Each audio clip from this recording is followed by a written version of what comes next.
It's true that the learning agreement is one of the most important documents of the Erasmus program. But let's be honest, it's also the most boring thing to do. I know, I think so too. But don't worry, I'm Morgan from Erasmus Play, and in this video I'm going to tell you what is the learning agreement and how to fill it out. Well, first of all, let's define what is the learning agreement. It's the most important and boring document of the Erasmus Plus program. It's a study contract where you choose the subjects you are going to study at your host university. And thanks to this document, the subjects you successfully complete at your host university will be officially recognized in your home country as part of the Erasmus program. This document is mandatory both for university studies and for internship. You have to know that you have to fill in the learning agreement before you move to your destination. And this is very important. Usually, together with this document, you will also have to present the so-called Erasmus motivation letter. In some cases, it's also mandatory. If you don't know what the motivation letter is, or if you have no idea about how to write it, I recommend you to watch our latest video where I explain you everything you need to know. I'll leave you the video up here.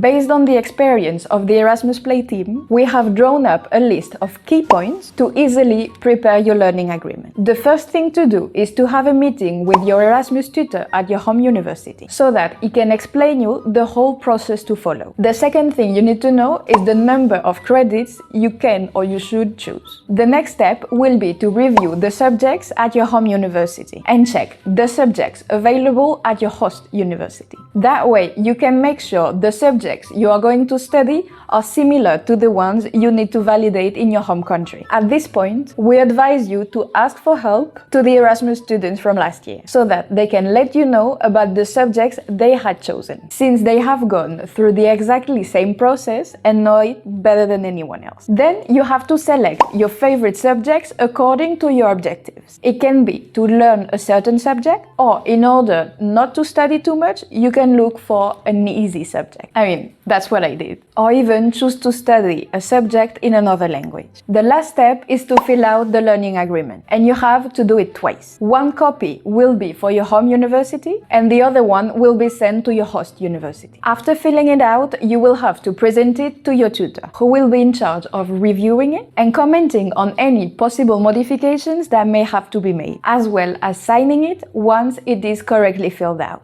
Once signed by the tutor, you will have to send it to your host university. And if you're lucky, no documents are missing, in a few days they will send you the acceptance letter. And by the way, don't worry if you arrive at your destination and realize that the timetables do not match. Once there, you will be able to modify it without any problem. But if there's a piece of advice we can give you from Erasmus Play, is that you should do all this process with time, since there are deadlines for the submission and for the changes. And you know, with these things, you can't trust too much. That's it for today's video. Remember to subscribe to our channel if you don't want to miss the content we have prepared for you. I also leave you our social media down there in the description box. Bye bye, assistants!